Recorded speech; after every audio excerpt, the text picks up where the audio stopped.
નમસ્કાર. ધોરણ 12 chemistry chapter number 2 દ્રાવણ.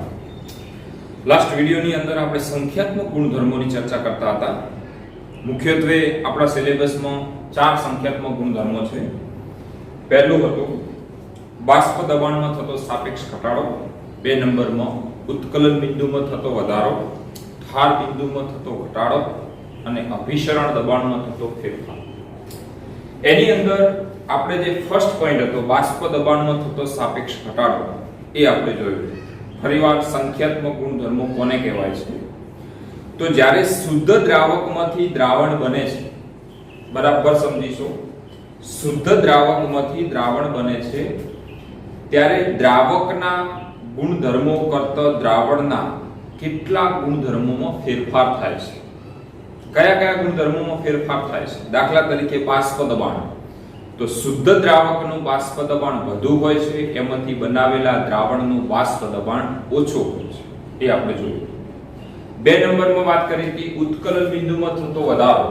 એટલે કે શુદ્ધ દ્રાવક હોય તો એનું જે ઉત્કલન બિંદુ હોય એના કરતા એમાંથી જો દ્રાવણ બનાવવામાં આવે અને એ દ્રાવણનું ઉત્કલન બિંદુ માપવામાં આવે તો એ શુદ્ધ દ્રાવક કરતા દ્રાવણનું ઉત્કલન બિંદુ હંમેશા વધારે હોય છે. 3 નંબરમાં ઠાર બિંદુની વાત કરી કે કોઈ પ્રવાહી પદાર્થ હોય એનું ઘનમાં રૂપાંતર કરવું હોય, શુદ્ધ પ્રવાહી હોય, એના કરતા જો દ્રાવણને તમારે ઘન સ્વરૂપે ફેરવવું હોય તો એનું જે ઠાર બિંદુ છે એમાં ઘટાડો થાય છે. એટલે લખ્યું તો ઠાર બિંદુમાં થતો ઘટાડો થાય. એવી જ રીતે આગળ ભણીશું અભિસરણ દબાણમાં પણ ફેરફાર જોવા મળે છે.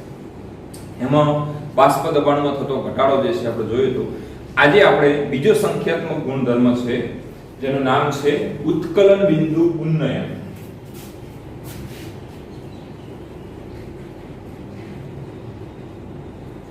ઉત્કલન બિંદુ ઉન્નયન. ઉત્કલન બિંદુ ઉન્નયનને બરાબર સમજીશું. સેમ ટુ સેમ પ્રોસેસમાં ઠાર બિંદુ અવનયન આવશે, માઇનર ફરક આવશે, ફેરફાર આવશે. તો સૌપ્રથમ પહેલી વાત કરીએ કે ભાઈ ઉત્કલન બિંદુ કોને કહેવાય? તો આપણે અત્યાર સુધી 10મા ધોરણ સુધી એવી વ્યાખ્યાઓ ભણતા હતા. 11મામાં પણ એવી વ્યાખ્યા હતી. જો કે 11મામાં આવી ગયેલી છે ઉત્કલન બિંદુની એક્ઝેક્ટલી વ્યાખ્યા જે છે. સામાન્ય વ્યાખ્યા ઉત્કલન બિંદુની એવી છે કે જે તાપમાને પ્રવાહી પદાર્થનું બાષ્પમાં રૂપાંતર થાય એ તાપમાને તેનું શું બોલાય છે? ઉત્કલન બિંદુ. પરંતુ અહીંયા જે વ્યાખ્યા છે એ થોડી અલગ રીતે આપવાની છે.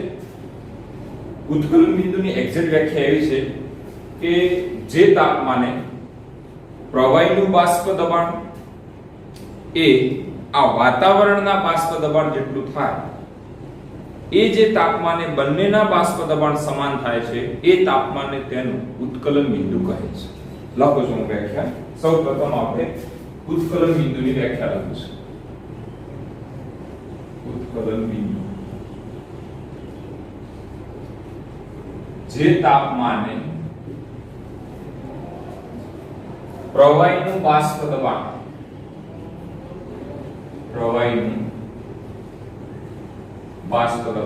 અહીંયા શબ્દ ઉપરથી ખબર પડી જાય છે. પ્રવાહીનું બાષ્પ દબાણ એટલે કે પ્રવાહીનું રૂપાંતર શામાં થતું હશે? બાષ્પમાં. બરાબર. પ્રવાહીનું બાષ્પ દબાણ એ વાતાવરણના બાષ્પ દબાણ. વાતાવરણનું બાષ્પ દબાણ કેટલું હોય છે? તો 1.0 13 ની આજુબાજુ 12 અથવા તો એક વાતાવરણના બાષ્પ દબાણ જેટલું થાય તે તાપમાનને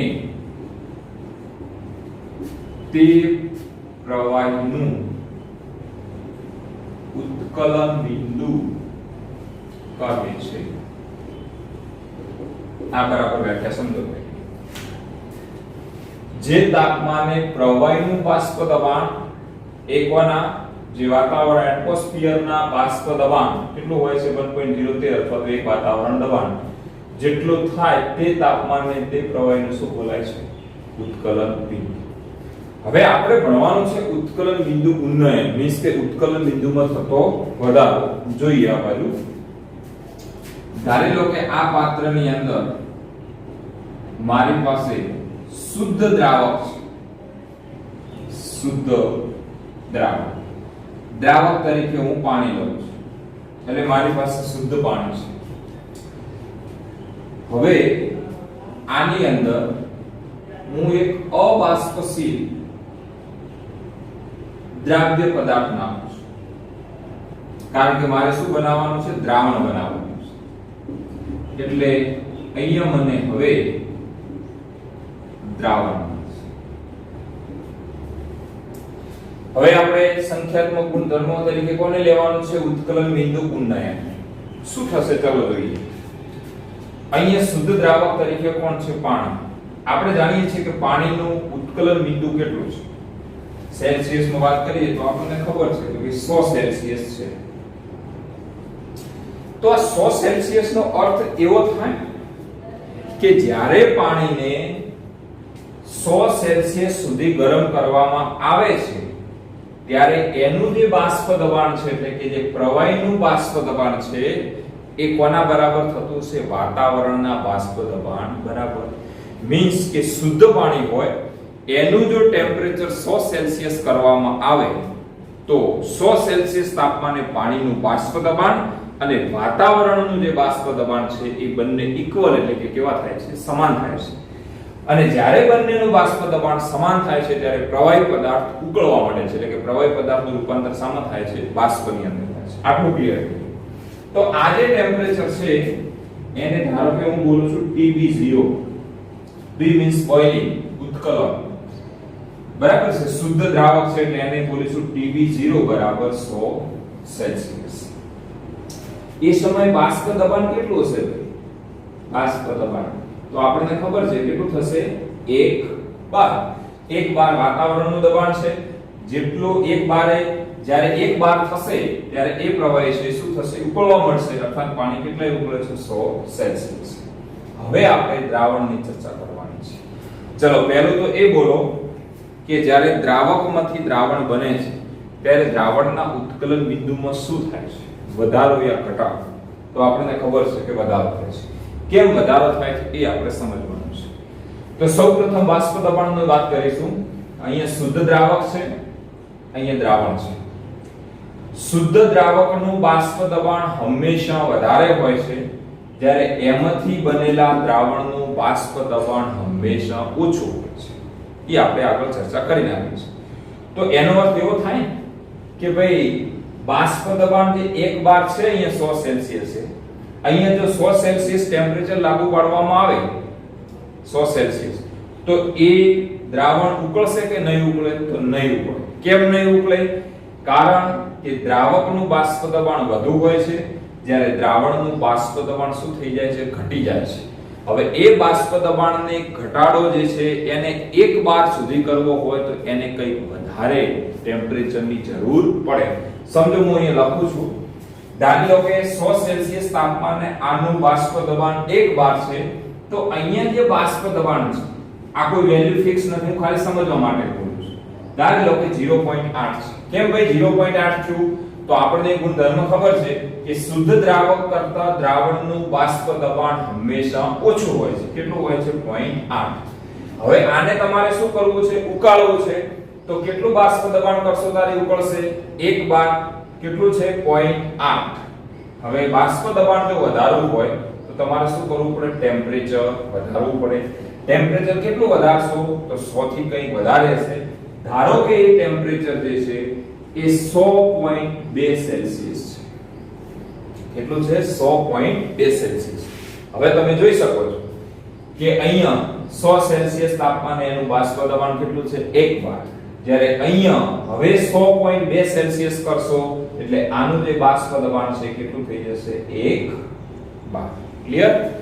તો આ જે ઉત્કલન બિંદુમાં જે વધારો થાય છે એને બોલાય છે ઉત્કલન બિંદુ ઉન્નયન. આપણો જો પોઈન્ટ છે ઉત્કલન બિંદુ ઉન્નયન. ફરીવાર બરાબર સમજીશું અને સૌપ્રથમ ઉત્કલન બિંદુની જે વ્યાખ્યા છે એ આપણે ક્લિયર કરીશું. તો સિમ્પલ વ્યાખ્યા છે કે તમારી પાસે જે પ્રવાહી હોય એનું જે બાષ્પ દબાણ છે અને વાતાવરણનું બાષ્પ દબાણ, જો બંનેના બાષ્પ દબાણ સમાન થાય તો એ આપમેળે પાણી જે છે એ ઉકળવા મળે છે. પરંતુ જે પ્રવાહી પદાર્થનું જે બાષ્પ દબાણ હોય છે એ સામાન્ય તાપમાને એટલું હોતું નથી. એટલે એને શું કરવું પડે છે? ટેમ્પરેચર વધારવું પડે છે. આપણને ખબર છે કે અંદર ઘન દ્રાવ્ય પદાર્થ નાખેલો હોય તો તાપમાન વધારવામાં આવે તો એના બાષ્પ દબાણમાં શું થાય? વધારો. તો શુદ્ધ દ્રાવક અને દ્રાવક. શુદ્ધ દ્રાવક તરીકે શું લીધું છે? પાણી. તો પાણીનું ઉત્કલન બિંદુ કેટલું છે? 100 સેલ્સિયસ. એનો અર્થ શું થશે કે જેવું તમે 100 સેલ્સિયસ ટેમ્પરેચર પાણીને આપશો એટલે એનું જે બાષ્પ દબાણ છે કેટલા વાર થઈ જશે? 1 વાર થઈ જશે. વાર્તા ક્લિયર? હવે અહીંયા જો દ્રાવણ બન્યું છે, દ્રાવક કરતા દ્રાવણનું બાષ્પ દબાણ શું થાય? હંમેશા ઓછું હોય છે, એટલે કે ઘટે છે. ધારી લો કે મેં એપ્રોક્સિમેટ મૂલ્ય કેટલું લખ્યું છે? 0.8. હવે આ 0.8 છે એટલે ઉકળવાનું નથી. એને કેટલું કરવું પડશે? 1 બાર. 1 બાર બાષ્પ દબાણ કરવા માટે તમારે તાપમાનમાં શું કરવો પડશે? વધારો કરવો પડશે. કેટલો વધારો કર્યો? તો ટોટલ ટેમ્પરેચર કેટલું મળ્યું? 100.2. એટલે 100 તો હોય જ, 0.2 નો વધારો કર્યો છે. 100.2 સેલ્સિયસ તાપમાને હવે એનું જે બાષ્પ દબાણ 0.8 નહીં થાય પણ કેટલું થશે? 1 બાર. એટલે કે એ જે છે એ શું કરવા મળશે? ઉકળવા મળશે. ચલો આટલી વસ્તુ ક્લિયર થઈ. તો અહીંયા હું લખી શકું ભાઈ કે શુદ્ધ દ્રાવક કરતા તેમાંથી બનાવેલા દ્રાવણનું ઉત્કલન બિંદુ વધુ હોય છે. આટલો પોઈન્ટ મગજમાં ક્લિયર થવો જોઈએ. બરાબર છે? હવે આને આપણે ગ્રાફ દ્વારા સમજવાનો પ્રયત્ન કરીએ. સિમ્પલ જ છે એકદમ. અહીંયા લખું છું બાષ્પ દબાણ વિરુદ્ધ તાપમાન કેલ્વિન. તો એ ગ્રાફ આવો મળે છે. અહીંયા હું લઉં છું 1 બાર.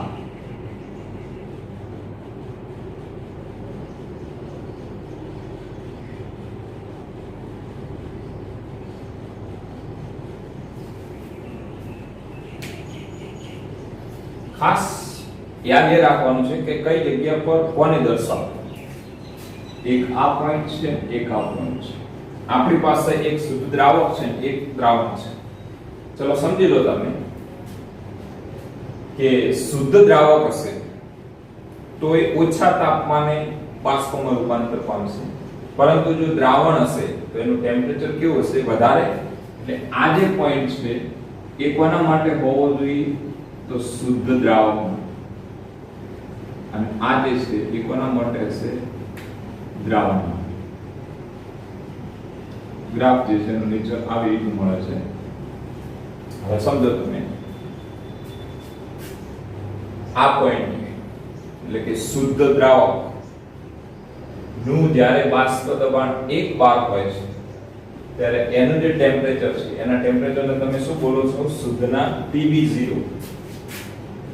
TB0. પાણીના કેસમાં વાત કરીએ તો આ ધારી લો કે 100 સેલ્સિયસ છે. 100 સેલ્સિયસ એનું જે બાષ્પ દબાણ છે કેટલા બાર છે? 1 બાર છે, જે શુદ્ધ દ્રાવક છે. હવે અહીંયા દ્રાવક કરતા દ્રાવણનું ઉત્કલન બિંદુ કેવું હોય છે? વધારે હોય છે. તમે જોઈ શકો છો ટેમ્પરેચર વધારે છે. જ્યારે એનું 1 બાર થાય એ સમયે એનું જે તાપમાન છે એને શું બોલવાનું? TB0 શું છે? શુદ્ધ દ્રાવકનું ઉત્કલન બિંદુ. TB શું છે? દ્રાવણનું ઉત્કલન બિંદુ. આ બંને જે છે એ એનો ડિફરન્સ આવશે, જેને બોલીશું ડેલ્ટા TB. તો ડેલ્ટા TB બરાબર શું લખાય? વધારે નથી, ઓછું બાદ થાય. વધારે કોણ હશે? TB minus TB0. T એટલે temperature, D means boiling point. ઉત્કલન બિંદુના અંગ્રેજીમાં બોઇલિંગ કહેવાય. TB0. તો આ જે છે એ તમને તાપમાનનું શું મળે છે? તાપમાન. ઓકે. હવે એક વ્યાખ્યા આવે છે આની અંદર, મોલ ઉન્નયન અચળાંક, જેને બોલીશું કે મોલ એટલે કશું જ નહીં, મોલાલિટી. મોલાલિટી કોને કહેવાય? શું છે એની વ્યાખ્યા?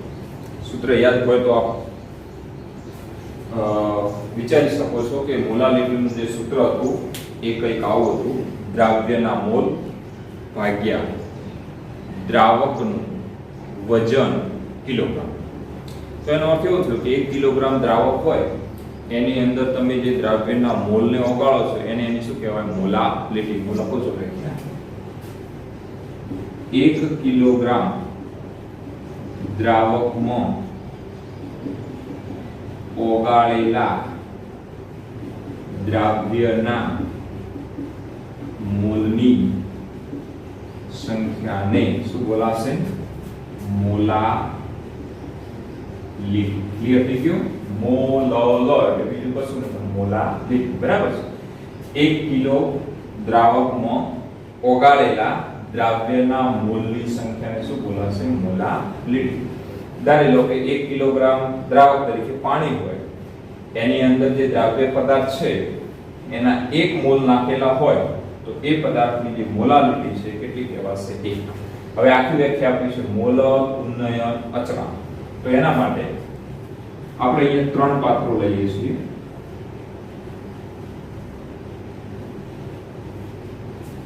દરેકની અંદર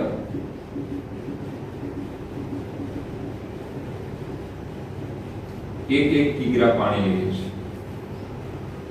1 કિલોગ્રામ 1 કિલોગ્રામ ત્રણે ત્રણની અંદર 1 કિલોગ્રામ જે છે એ પાણી છે, એટલે 1 કિલોગ્રામ દ્રાવક છે.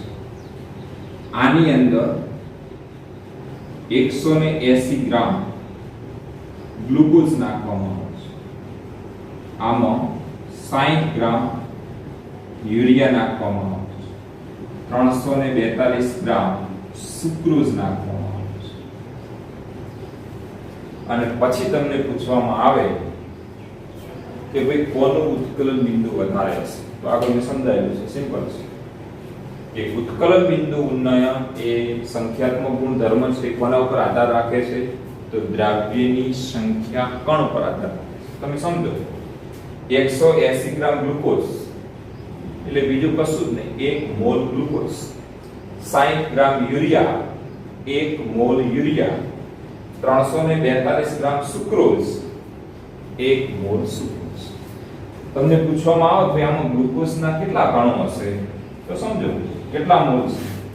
1 મોલ.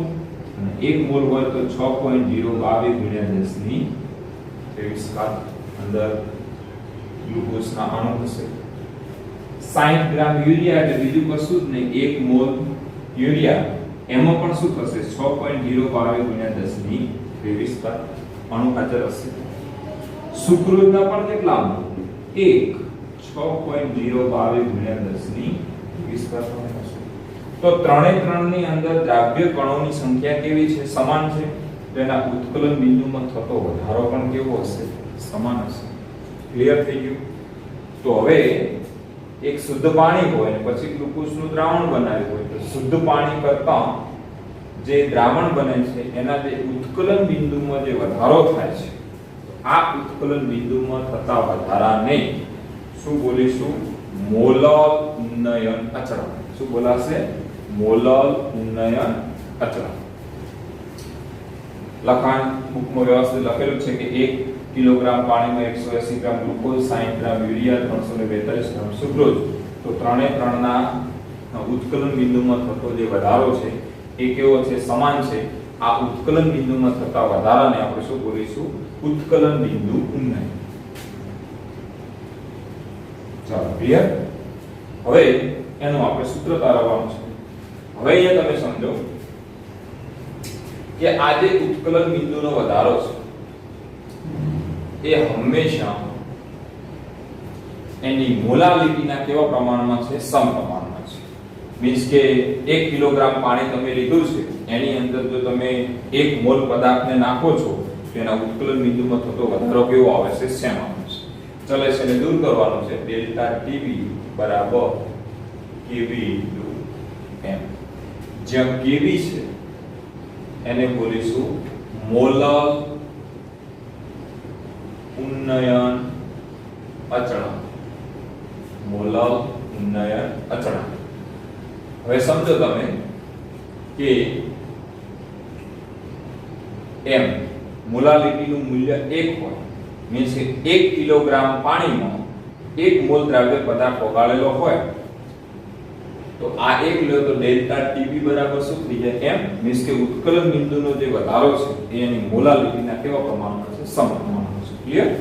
અને આ બંને કેવા થઈ જશે? સમાન. એટલે કે મોલલ ઉન્નયન અચળાંક બરાબર ઉત્કલન બિંદુમાં થતો વધારો. હવે અહીંયા તમારે મોલાલિટીનું સૂત્ર લખવાનું છે. મોલાલિટીનું સૂત્ર શું હતું ભાઈ? મોલાલિટીના સૂત્રો બે સ્વરૂપે લખી શકો છો. એક તો તમે સીધું લખો છો દ્રાવ્યના મોલ ભાગ્યા દ્રાવકનું વજન કિલોગ્રામ.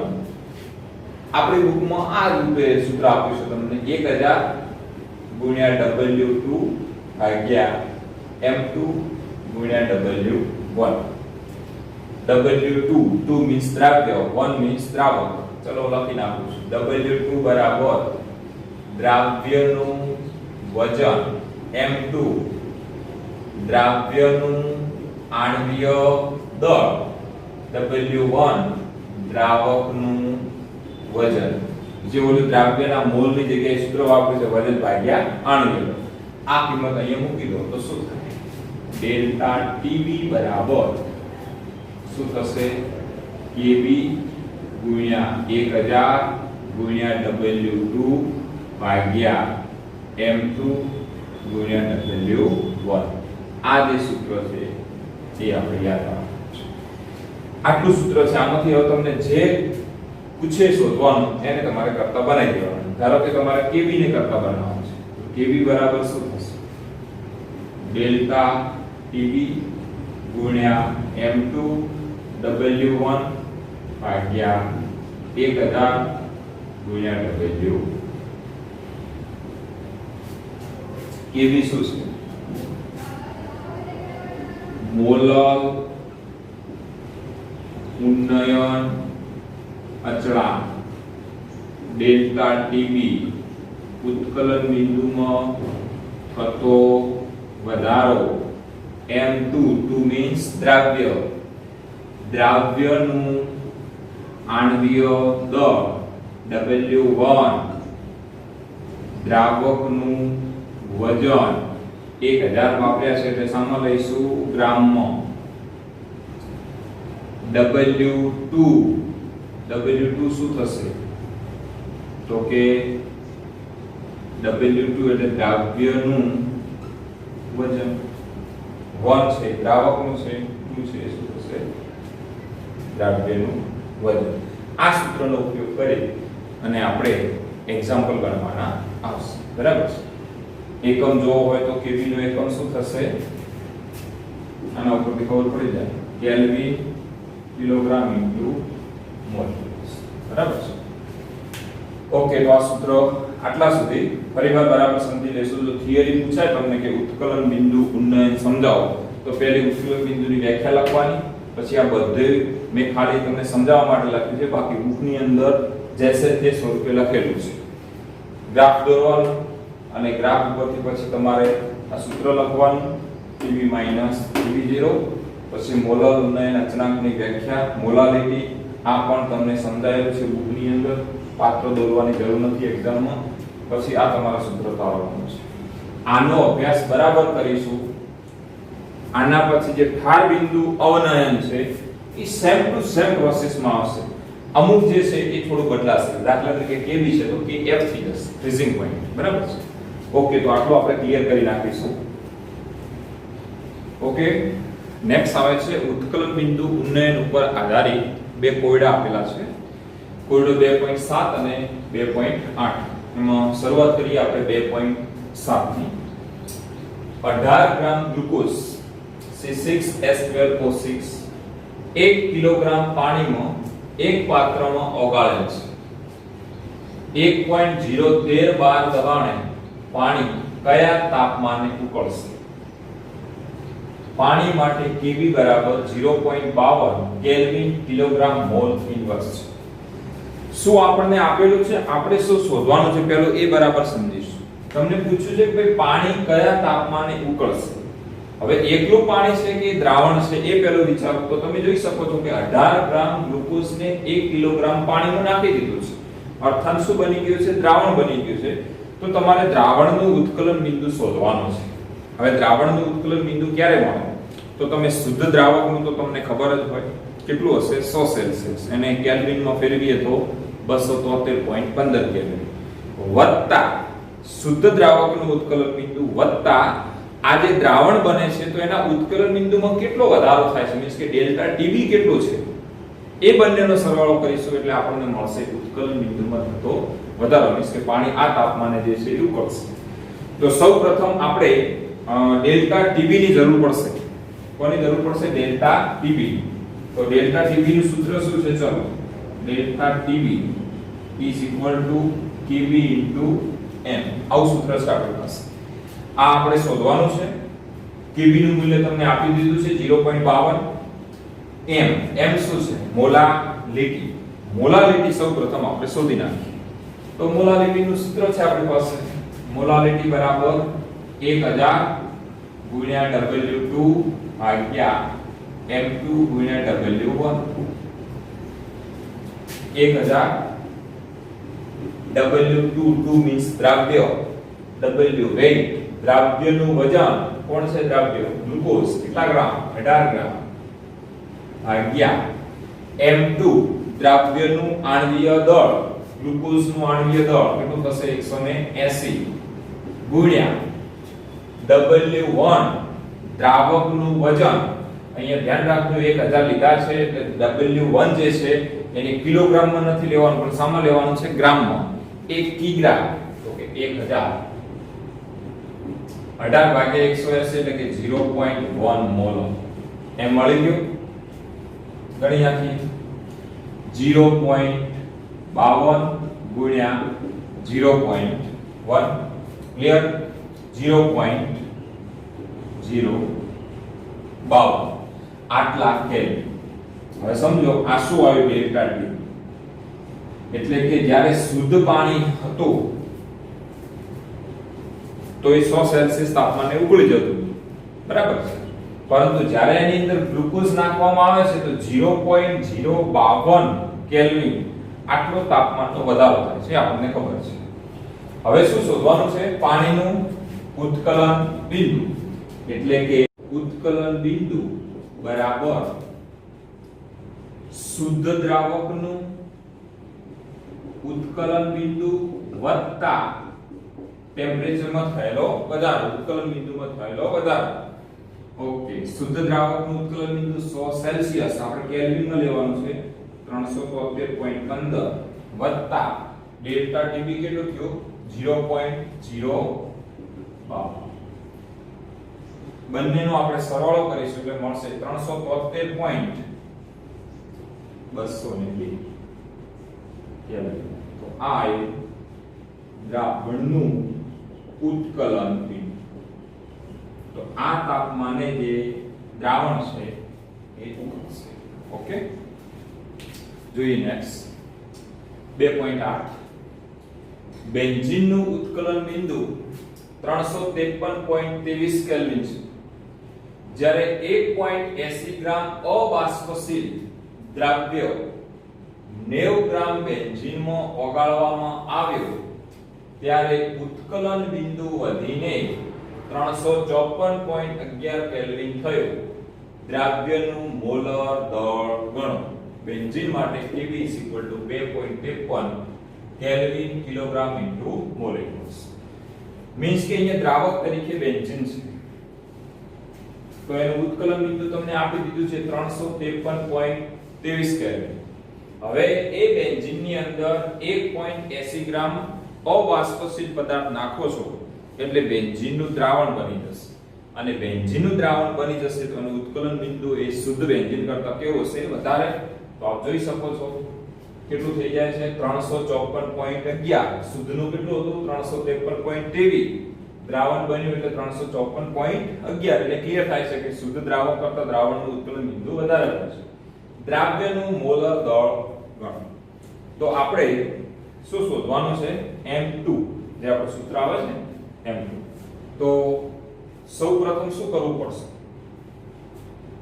ડેલ્ટા ટીબી શોધવું પડશે ડેલ્ટા ટીબી કઈ રીતે શોધીશું તો દ્રાવણનું જે ઉત્કલન બિંદુ છે એની અંદરથી દ્રાવકનું ઉત્કલન બિંદુ શું કરીશું બાદ કરીશું તો ડેલ્ટા ટીબી બરાબર 354.11 માઈનસ 353.23 ખબર પડે છે ભાઈ ડેલ્ટા ટીબી એટલે ઉત્કલન બિંદુમાં કેટલો વધારો થયો એ તો તમારે શોધવું પડશે ને એટલે આનો જે જવાબ છે એ આવશે 0.88 કેલ્વિન ડેલ્ટા ટીબી હવે આપણે સીધું શું પાસે ડેલ્ટા ટીબી બરાબર જે સૂત્ર છે કયું સૂત્ર છે ડેલ્ટા ટીબી બરાબર કેબી ગુણ્યા 1000 ગુણ્યા W2 ભાગ્યા M2 ગુણ્યા W1 એમાં M ને કરતા બનાવી નાખો M2 બરાબર KB ગુણ્યા 1000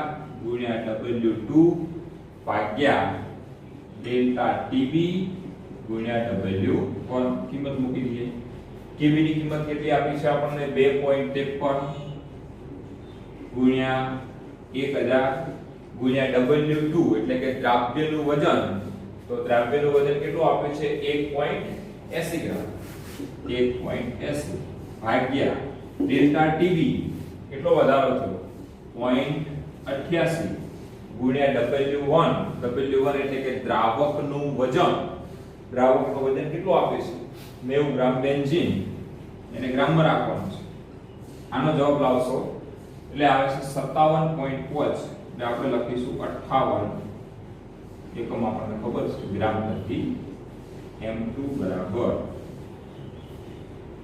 58 ગ્રામ પ્રતિ મોલ તો અંદર જે દ્રાવ્ય પદાર્થ નાખ્યો છે એનું જે અણ્વીય દળ છે કેટલું છે